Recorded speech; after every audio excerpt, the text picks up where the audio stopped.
আসসালামু আলাইকুম। বর্তমান দেখা যায় 100 জন মানুষের ভিতরে দেখা গেল 80 জনই কিন্তু বর্তমান বেশি মোটা হয়ে যাচ্ছে।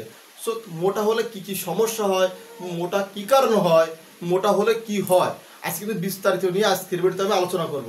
সো মোটা হলে কি সমস্যা হয় এবং মোটা না হওয়ার জন্য আপনি কী করবেন সব কিছু নিয়ে কিন্তু আজকের ভিডিওতে আমি সম্পূর্ণ ভিডিওতে আমি আলোচনা করার চেষ্টা করব। সো ফার্স্ট অফ অল, মোটা হলে কিন্তু আমাদের অনেক ধরনের সমস্যা হয়ে থাকে। যেমন মোটা হলে আমাদের চলাফেরা করতে সমস্যা হয়, আমাদের খেতে উঠতে বসতে সমস্যা হয়, এরপর আমরা কোনো পরিশ্রমের কাজ করলে আমরা হাঁপিয়ে যাই, বা অনেক সময় দীর্ঘায়িত আমরা হাঁটাচলা করলে দেখা যায় আমাদের অনেক শ্বাসকষ্টের মতো অবস্থা হয় এবং আমাদের দম ফেলতে কষ্ট হয়। এবং এছাড়া কিন্তু মোটা হলে দেখা যায় আমরা বেশি খেতে গেলেও কিন্তু আমাদের কষ্ট হয়। সো মোটা আমরা কেন হই? আমরা মোটা হই মূলত আমাদের খাদ্য অভ্যাস এবং ব্যবহার বা চলাফেরার কারণে। কারণ দেখা যায় আমরা কি করি এখন বর্তমান কিন্তু বাঙালি কী জাতি, বাঙালি অলস জাতি। আমরা কিন্তু কাজকর্ম বা পরিশ্রম করতে আমরা মোটেই পছন্দ করি না। আমরা কি করি, সকালে ঘুম থেকে করি 7টা থেকে 8টার দিকে আমরা কি করি, ভাত টাত খাওয়ার পরে কোনো কাজ না করে আমরা ঘুম পড়ি বা শুয়ে থাকি, বিশ্রাম নেই। খাওয়া দাওয়ার পর আমরা বিশ্রাম নেই, তারপর কোনো পরিশ্রম করি না। যার জন্য দেখা যায় আমরা প্রতিনিয়ত এভাবে যদি আমরা দুপুরবেলা ভাত খাই এবং রাতেও ভাত খাই, বেশি পরিমাণে বেশি যে ভাত খাওয়ার কারণে দেখা যাচ্ছে আমাদের দিন দিন শরীরে কোলেস্ট্রলের পরিমাণ বেড়ে যায় এবং সুগারের পরিমাণ বৃদ্ধি পায়, যার কারণে কিন্তু আমাদের শরীর ফুলতে থাকে বা ফাঁপতে থাকে এবং একসময় দেখা যায় আমাদের শরীর স্বাস্থ্য বা বেশি আমরা মোটা হয়ে যায়। সেক্ষেত্রে তখন দেখা যায় একটা মানুষ যখন মোটা হয়, মানুষের মোটা হলে কিন্তু মানুষের হার্ট, কিডনি বা লিভার এগুলো কিন্তু বাড়ে না, যার জন্য একটা মোটা ব্যক্তির কিন্তু অনেক ধরনের রোগ হয়ে থাকে। কারণ আমরা প্রায় হামেশা দেখে থাকি একজন মোটা ব্যক্তির ক্ষেত্রে দেখা যায় 100 জনের ভিতরে দেখা যায় 90 জন মানুষের কিন্তু দেখা যায় ডায়াবেটিস থাকে। ডায়াবেটিস বা হাই প্রেশার হতে পারে, আপনার লো প্রেশার হতে পারে, বা আপনার হাই প্রেশার হতে পারে, অথবা দেখা যাচ্ছে আপনার শরীর দুর্বল হতে পারে। সো এর কারণগুলো কী কী? মূলত এর কারণ হচ্ছে আমরা যখন শরীরে আমাদের বেশি মোটা হয়ে যায় বা আমরা যখন বেশি দৈহিক ওজন বৃদ্ধি পায়, সেক্ষেত্রে দৈহিক ওজনের তুলনায় কিন্তু আমাদের হার্ট, লিভার বা কিডনি এর যে ক্ষমতা বা কার্যক্ষমতাটা এটা কিন্তু বৃদ্ধি পায় না। যার কারণে এর কার্যক্ষমতার বাইরে যখন আমাদের শরীর বৃদ্ধি হয়ে যায়, তখন কিন্তু আমাদের হার্ট, কিডনি বা শরীর রক্ত চলাচল সব কিছুতে বিঘ্ন ঘটে। তখন সেক্ষেত্রে দেখা যায় আমাদের হাঁটাচলা করতে বা কোনো কাজ করতে দেখা যায় আমরা একটু যদি আমরা হাঁটাচলা করি, দেখা যায় আমাদের বুক ধড়ফড় করে, আমাদের বুক কাঁপে। কারণ কি? আমাদের কিন্তু আমার হার্টের যে কার্যক্ষমতাটা সেই কার্যক্ষমতা থাকে না। এবং প্রায় ভাষায় দেখা যায়, এছাড়াও দেখা যায় যাদের বেশি ওজন শরীরে বৃদ্ধি পায়, দেখা যায় তাদের কিন্তু শরীরে রক্ত শূন্যতা দেখা দেয়। কারণ কি? কারণ তারা শরীর সঠিকভাবে রক্ত উৎপাদন হয় না, যার জন্য তাদের শরীরে রক্ত স্বল্পতা দেখা যায় এবং তাদের দেখা যায় যে অনেকের হার্ট অ্যাটাক হয়ে যায়।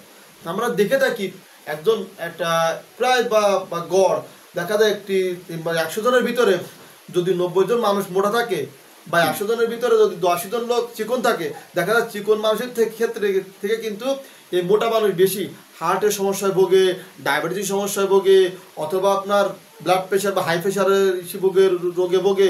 এছাড়া দেখা যায় বিভিন্ন রোগ ব্যাধি কিন্তু তাদের শরীরে লেগেই থাকে। এর মূল কারণ হচ্ছে আমাদের শরীরে মোটা হওয়ার কারণ বা বেশি দৈহিক ওজন বৃদ্ধির কারণে আমাদের শরীরের রোগ প্রতিরোধের ক্ষমতাটা কমে যায়, যার জন্য আমাদের শরীরে আস্তে আস্তে কিন্তু শরীরের রোগ বা বাসা বেঁধে থাকে। যার কারণে কিন্তু একসময় দেখা যায় হার্ট অ্যাটাক, ব্রেন হ্যামারেজ, অথবা দেখা গেলো কিডনি ফেল বা লিভারের চর্বি জমার মতো এবং লিভারে এবং পিত্তথলিতে পাথর পড়ে।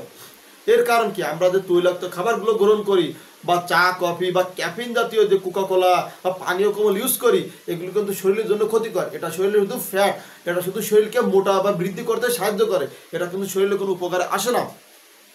এই যে আমরা খাদ্যাভ্যাসের কারণে আমাদের শরীরটা দৈহিক ওজনটা বৃদ্ধি পায়, এতে কিন্তু আমাদের শরীরে একসময় কিন্তু এটা আমাদের শরীরে ফ্যাট হয়ে আমাদের শরীরে আমাদের ওজনটা বৃদ্ধি পেয়ে যায়। তখন কিন্তু আমাদের দেখা যায় এসব যে রোগগুলো এসবগুলো আমার শরীরে দেখা যায়। কারণ আমরা প্রায় হামেশায় দেখে থাকি একজন মোটা রোগী বা একজন দৈহিক ওজন বৃদ্ধিকারী একজন ব্যক্তির দেখা যায় হার্ট অ্যাটাক হয়ে যায়, অথবা তার লিভার ফেল বা কিডনি ফেল হয়ে যায় এবং লিভারের চর্বি জমে থাকে এবং তার পেটে দেখা যায় পিত্তথলিতে পাথর পড়ে। এর কারণগুলো কিন্তু এটাই। এর জন্য আমাদের কী করা উচিত? আমাদের মোটা না হওয়ার জন্য আমাদের প্রতিদিন সকালবেলা উঠে বা চা বা কফি বা একটা রুটি খেলেই যথেষ্ট। সেক্ষেত্রে কী করতে হবে? প্রতিদিন সকালবেলা ঘুম থেকে উঠে কিন্তু আগে ব্যায়াম করতে হবে।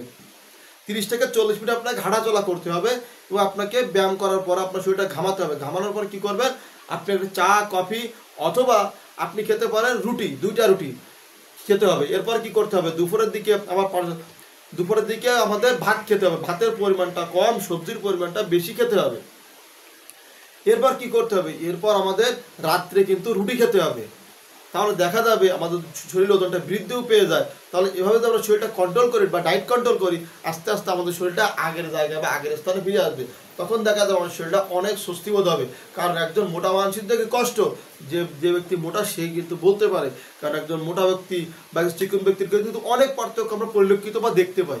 কারণ একটা মোটা ব্যক্তি কিন্তু দৌড়তে পারে না, সে যতই ইচ্ছা করুক সে কিন্তু অতি দ্রুত দৌড়তে পারে না। কিন্তু চিকন ব্যক্তি কিন্তু তার থেকে অনেক বেশি দৌড়তে পারে। এবং এছাড়া দেখতে পরিশ্রমের দিক যদি আমরা দেখতে থাকি, দেখা যায় একটা চিকন মানুষ একটা মোটা মানুষের থেকে অনেক বেশি পরিশ্রম করতে পারে। কারণ তাদের হাড় ধরপড় করে না, বুক ধরপড় করে না, বা তাদের বুকে ব্যথা লাগে না বা বুকে ব্যথা করে না।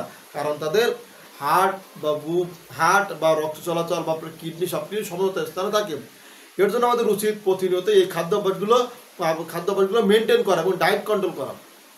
তাহলে দেখা যাবে আমাদের আস্তে আস্তে একসময় আমাদের শরীর কিন্তু কন্ট্রোলে চলে আসবে এবং আমাদের শরীর এইসব রোগ হবে না।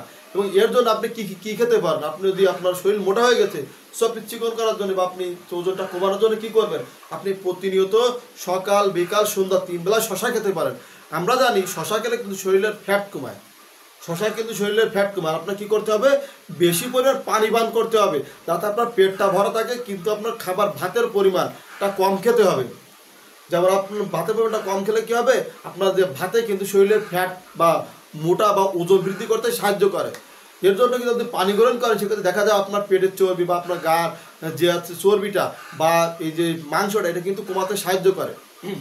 তাহলে পরিলক্ষিত তারপরে কারণ দেখা যায় আস্তে আস্তে তাহলে দেখা যাবে আপনার শরীরের দৈহিক ওজনটা কমতে থাকবে এবং আপনি আস্তে আস্তে একজন সুস্থ স্বাভাবিক ব্যক্তি হতে পারবেন। তা না হলে আপনি যদি অতিরিক্ত মোটা বা দৈহিক ওজনের লোক হয়ে থাকেন, একসময় দেখা যাবে আপনি হঠাৎ বড় বড় যাদের দেখা যায় তাদের বেশি ওজন বা দৈহিক ওজন বেশি বৃদ্ধি পায়, তাদের কিন্তু বড় বড় রোগ যেমন হার্ট অ্যাটাক, ডায়াবেটিস বা এইসব ধরনের যে বড় রোগগুলো এদের কিন্তু তাদের দেখা যায়।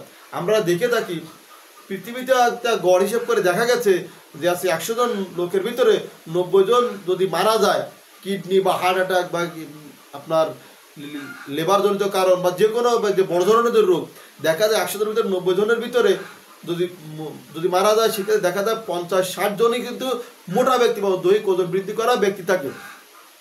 ওই চিকন ব্যক্তির পরিমাণ কিন্তু কম থাকে। কারণ কিন্তু এটাই, দৈহিক ওজন বৃদ্ধি পাওয়ার সাথে সাথে কিন্তু আমাদের লেবার, কিডনি, হার্ট এগুলো কিন্তু বৃদ্ধি পায় না, যার জন্য কিন্তু আমাদের শরীরের রোগ প্রতিরোধের ক্ষমতা কমে যায় এবং আস্তে আস্তে আমাদের শরীরের রোগ প্রতিরোধের ক্ষমতা কমে যাওয়ার কারণে শরীরেও বিভিন্ন রোগ বেলায় বাসা বাঁধতে থাকে এবং আস্তে আস্তে এটা মৃত্যুর দিকে ঢেলে দেয়।